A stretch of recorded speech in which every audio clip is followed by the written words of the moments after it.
No longer a surge of just COVID cases filling up hospitals, but saying it is specifically a surge of the unvaccinated regarding COVID-19. President Biden's comments today not sitting well with everyone.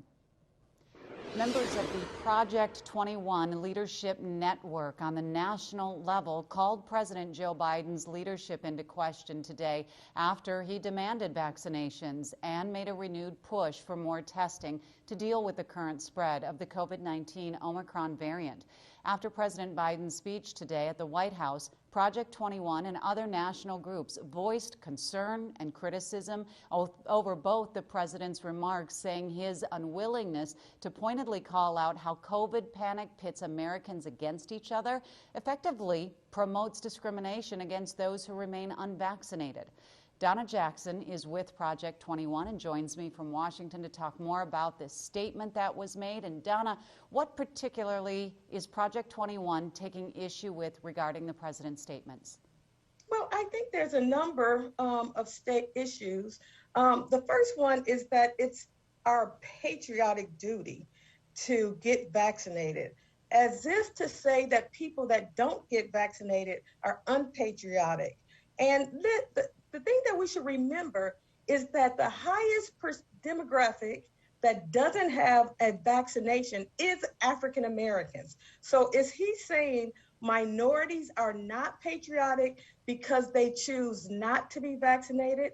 It is our bodies and our decisions. And what he doesn't take into consideration is that there are a lot of individuals who have already had COVID and that they have natural immunity. But that doesn't matter, because what this president wants is to increase his poll numbers by polarizing the country and claiming that those that are unvaccinated are the problem.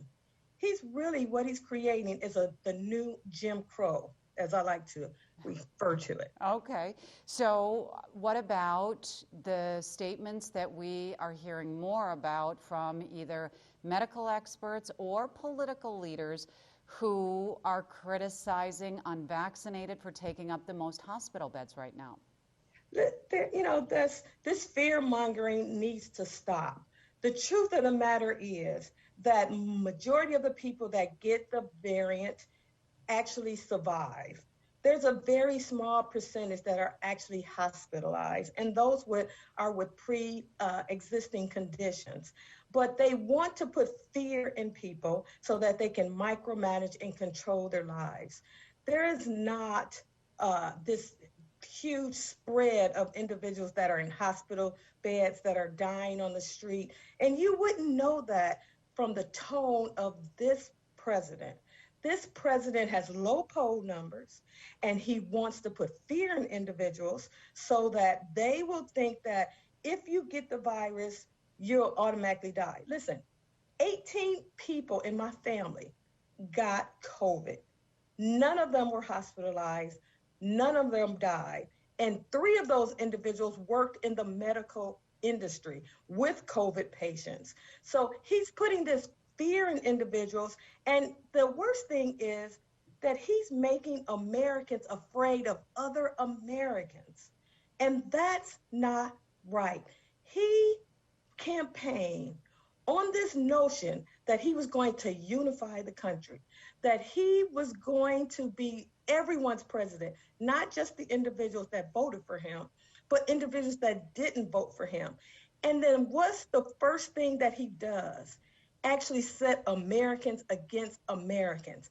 It's because he never had a plan. And now he's blaming everybody but this administration's incompetence, that they were never prepared for any crisis. We've seen it with the Afghanistan pull-off.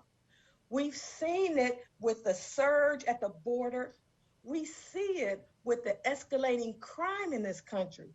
So they've never been prepared for any crisis. And what do? They blame other Americans because they were not prepared. Let me ask you this, Donna. Project 21, your organization saying the administration has broken every promise about getting us back to normalcy when it comes to this pandemic. Explain what you mean by that. Because when he was campaigning, he said he would never make masks mandatory. He has. He said that he would never make vaccines mandatory. He has. He's made heroes into villains, our first responders. Every promise that he's ever made, he's pitted American against American. Every promise that he has ever made, he's broken. And, you know, so much of his speech is about who do you believe, me or your lying eyes?